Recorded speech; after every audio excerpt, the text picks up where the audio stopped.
Bon, le mot d'ordre, il est simple, le 14 juin, on se bouge tous contre la guerre en Palestine. Et si tu veux des arguments pour y aller, on va t'en donner dans cette vidéo. Une vidéo d'ailleurs que tu peux largement partager pour participer au combat. Et une des premières raisons, c'est de donner tort à ces salopards de médias. Je ne vois pas d'ailleurs pourquoi elle a demandé la nationalité française. Qu'est-ce qu'elle a de commun avec le peuple français dont elle se moque comme de son dernier kéfier? Je veux dire, il n'y a pas une journée où ces types ne défendent pas l'État israélien. Mais en fait, la réalité, elle est beaucoup plus crue et beaucoup plus violente que ça. Ouais, la réalité, c'est que le génocide continue. Et on continue de voir des images atroces de meurtres commis par les bouchers israéliens qui ensuite se prennent en selfie avec les cadavres. On continue de voir les bombardements détruire des centaines de vies par jour. On continue de voir de la distribution de nourriture rendue impossible à cause des coups de feu de l'armée israélienne. Et on continue de voir les humanitaires et les journalistes assassinés par Tsahal. Et on continue de voir les conséquences chaque jour du blocus contre Gaza. C'est la famine, le sous-développement, l'absence totale de perspective pour 2 millions de personnes. Le blocus, c'est l'étouffement de toute une population. C'est un crime de guerre atroce qui rend dépendant les Palestiniens. C'est l'État israélien, ne l'oublions pas, qui a bloqué pendant des semaines la nourriture, qui prive les Palestiniens d'électricité et qui organise le déplacement massif sans interruption. Et quand en France on essaie de faire preuve d'un petit peu d'humanité en rendant hommage aux victimes du génocide, eh ben on se fait sanctionner par l'administration. Et c'est le cas de cette enseignante dans le lycée de Sens, dans l'Yonne, qui a été sanctionnée pour avoir respecté une minute de silence pour les Palestiniens qui ont été assassinés. Mais malgré tout, il y a une chose, une petite chose qui empêche l'État israélien d'accomplir totalement ce génocide, c'est la pression médiatique et internationale. Netanyahou lui-même a affirmé que le problème avec le blocage de l'aide alimentaire, c'est l'image de famine qui se diffuse à l'international et qui pourrait pousser les autres dirigeants à sanctionner Israël. D'où le fait que dénoncer le blocus contre Gaza et le génocide contre les Palestiniens, c'est pas un acte vain, c'est véritablement un outil que nous avons à disposition qui fait déjà reculer l'État israélien. Et c'est précisément ce qu'ont compris Rima Hassan, Greta Thunberg et les autres membres de l'équipage. En voulant briser le blocus, en provoquant l'arrestation, ces journalistes et militants ont remis au centre de la table la question palestinienne. Et à l'intérieur de la prison, les risques sont réels. Écoutez Baptiste André qui a signé un papier pour pouvoir sortir de là pour des raisons personnelles. Il y a eu des actes de maltraitance, il n'y a pas eu d'actes de violence physique, mais j'ai été moi-même témoin, notamment concernant Greta Thunberg, de privation de sommeil. Dès qu'elle s'endormait, les soldats venaient la réveiller. Enfin pas les soldats, les services de l'immigration. Dès que l'un de nous s'endormait, la musique était mise à fond, les services de l'immigration dansaient devant nous. De difficultés d'accès à l'eau et à la nourriture. Il a fallu plus de 3 heures pour obtenir un bout de pain. Rima Hassan, elle a refusé de signer ce papier. Elle a été placée en isolement après avoir écrit Free Palestine dans sa cellule. Elle est rentrée en grève de la faim dès sa mise en isolement hier, le 11 juin. D'ailleurs, on a appris la libération de Rima Hassan pendant le montage de cette vidéo, donc ça arrivé vers midi. Elle devrait être dès ce soir, place de la République à Paris, pour un immense rassemblement. On vous invite tous évidemment à y participer.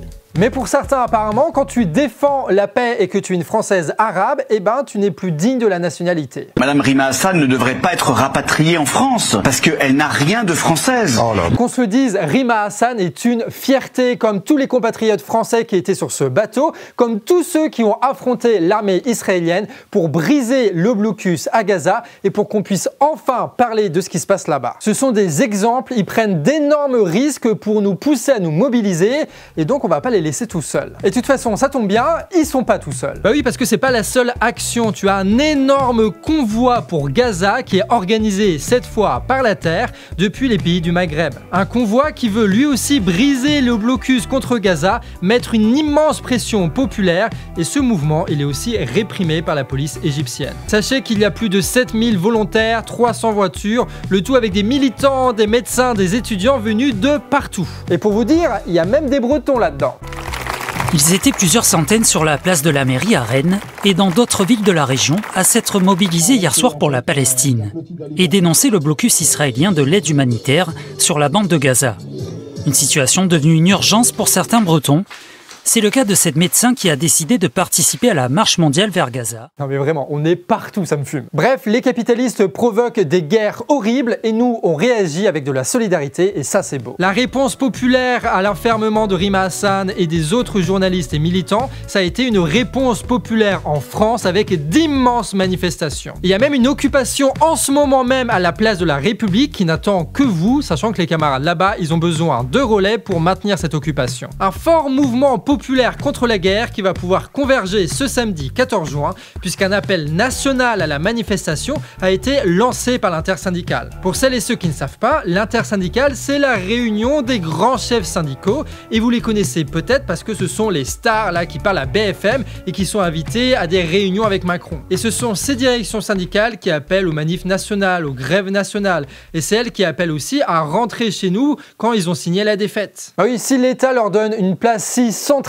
et autant de pognon, c'est parce que les directions syndicales jouent le bon rôle, celle d'être des interlocuteurs raisonnables qui permettent de négocier avec le mouvement social pour que absolument rien ne change et que tout soit sous contrôle. C'est les joies de la bureaucratie syndicale là, c'est parfait, on a bien vu ça pendant le mouvement des retraites. Et c'est pour ça que les secrétaires généraux de la CFDT, de la CGT, de l'UNSA et compagnie, ils étaient aux abonnés absents quand on commençait à manifester il y a 1 an et demi pour dénoncer les bombardements sur Gaza. Pourtant, on aurait eu besoin de leur appui pour éviter que nos manifs soient interdits par exemple, mais non. L'intersyndicale, on ne peut pas leur faire confiance, mais le fait qu'elles rejoignent les mobilisations, c'est un très bon signe. Ça veut dire qu'ils commencent à sentir le vent tourner. En fait, les directions syndicales, c'est une sorte d'énorme colosse complètement teubé qui nous bloque le passage. Tu peux pas le convaincre avec des mots, mais en le poussant assez fort avec suffisamment de monde pour le faire bouger, pour l'obliger à bouger. Et dans tout ce monde, il y a y compris des syndicalistes qui sont aussi saoulés que nous de l'attitude passive des centrales. D'ailleurs, tu as des syndicalistes qui étaient dans les manifs dès la première heure, et ça, faut pas l'oublier. Et c'est pour ça qu'il y a eu les dockers de la Fosse-sur-Mer qui ont refusé de charger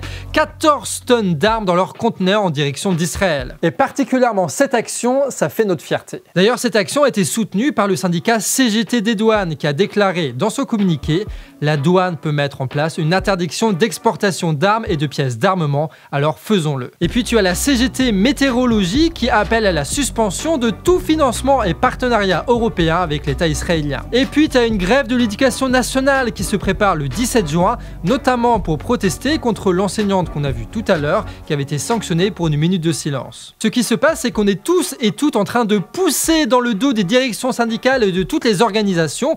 Pourquoi? Pour déborder, pour que nos manifs reprennent, que les rassemblements s'installent et que les grèves éclatent. Mais pour y arriver, il va falloir s'organiser. Et ce rôle d'organisation, c'est pris par des comités qu'ils appellent Urgence Palestine. Et c'est pour ça que le ministère les a dissous d'ailleurs, parce qu'ils étaient vraiment dangereux. Et donc aujourd'hui, il va falloir continuer à s'organiser dans nos manifestations, dans nos villes, dans nos usines, avec des comités de la sorte pour maintenir la pression et continuer d'organiser nos actions, qu'importe ce que disent les directions syndicales et qu'importe ce que fait Macron. Et quand tu regardes bien, c'est pas les actions qui mentent. Par exemple, il y a le collectif Stop Arming Israël qui a mis en ligne tout un kit pour aller s'adresser aux travailleurs et aux travailleuses de l'armement pour obtenir des infos, nouer des liens et peut-être un jour envisager des grèves. Et le plus fort, c'est qu'il y a même une cartographie de tous les sites de production d'armes qui finissent entre les mains de l'armée israélienne. Et oui, contrairement aux affirmations d'Emmanuel Macron, la France a livré plus de 15 millions de composants militaires à l'État israélien de façon continue et massive pendant toute la durée du génocide à Gaza. Bref, l'État français est complice du génocide et du blocus par sa diplomatie et par son commerce, que les choses soient claires. D'ailleurs, dans quelques jours, c'est le Salon du Bourget, soit le plus grand salon d'armement en France. Une réunion où les plus grands criminels de la planète achètent leur engin de mort. Rendez-vous samedi 21, départ de la Bourse du Travail à Paris et jusqu'au 22 juin pour des meetings, des concerts, des débats, histoire de se rencontrer et de s'organiser pour arrêter cette économie de guerre que nous impose Macron. Bref, on a toutes les raisons de s'indigner et de manifester contre la guerre en Palestine. Et donc il n'y a plus qu'à quoi. D'ailleurs, si toi ou tes potes vous bossez dans des usines d'armement, n'hésitez pas à vous exprimer en commentaire pour qu'on sache un petit peu c'est quoi l'ambiance parmi vos collègues et si tu as besoin d'aide pour agir contre le génocide en cours à Gaza. Bref, enfin il se passe quelque chose en France et il va pas falloir louper le coche. Mais au fond, tu sais, c'est pas que sur la Palestine, hein, c'est tout qui va pas dans ce pays. L'inflation, l'autoritarisme, la police, l'hôpital, les services publics, la pédocriminalité et la guerre que tous les dirigeants nous promettent. Et tout ça pour assurer à leurs potes industriels et banquiers des milliards de profits. Mais nous, on ne veut pas de ce monde-là, on ne le voudra jamais et on va se battre contre lui. Bref, on est chaud pour rejoindre les manifestations et déborder le système. Et est-ce qu'on peut compter sur toi pour te mobiliser sur internet et dans la rue? Dis-nous ça en commentaire. Et pense à partager aussi cette vidéo à tes groupes militants et à tes amis si tu veux les convaincre. Et si tu veux soutenir notre indépendance qui nous permet de faire toutes ces vidéos sur Canard Réfractaire, Actu Réfractaire et Glu Patate, tu peux nous soutenir financièrement via Tipeee. C'est grâce à vos dons qu'on peut faire ce genre de vidéos que vous ne retrouverez nulle part ailleurs et qui sont essentielles dans des mobilisations. On a écrit cette vidéo avec Nico, Emeric et Nina. Sur ce, dis bisous et à la prochaine sur Canard Réfractaire.